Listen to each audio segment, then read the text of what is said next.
Maayong adlaw mga idol. Karon among gitrabaho karon diri no. Jungle Bolo. Nay nagpa-customize sa mga customer mga idol. Karon diri idol no among gidukdok sa akong maestro. Di idol no. Among gi kuan gibiradahan dia para maporma gyud ang Jungle Bolo. Di idol oh. Naporma na.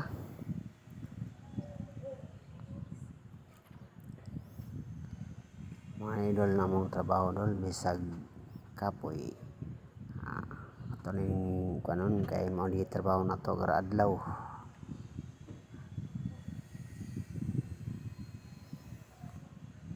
Dira idol no mog na porma na gyud atong gitrabaho.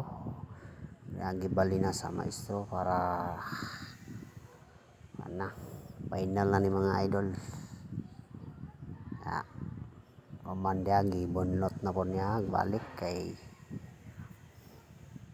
pahuman na ni siya mga idol.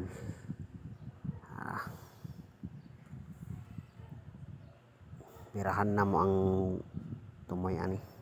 Ang idol no gi-align sa maestro. Gi-align niya para kadiri idol okay na human na gyud. Porma na ang Jungle Bolo mga idol. Di wala pa na mahuman dol kay subuhan pa ni. Gisubuhan na sa kauban mga idol. Uning trabaho na mo sa blacksmith. Panday ug mga sundang. Adalo gituslob ng use oil na ron. Tuslob nag use oil dol para maunay subo para mo samot kalig-on. Hait pud kay sa mga idol. Tara nagkayo na. Use oil na mga idol ang gamit na mo. Use oil naman ana kuan sa mas nako kanang puti mo na subo og di adol no ato nang gibaid. Finish na bahay na to dia porma pution para muhamis.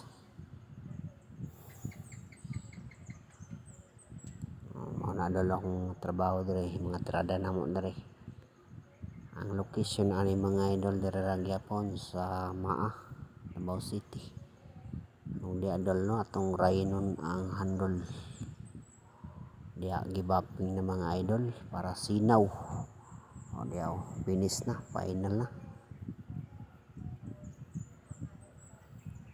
Idol mo na yang human karon human na gyud ang Jungle Bolo.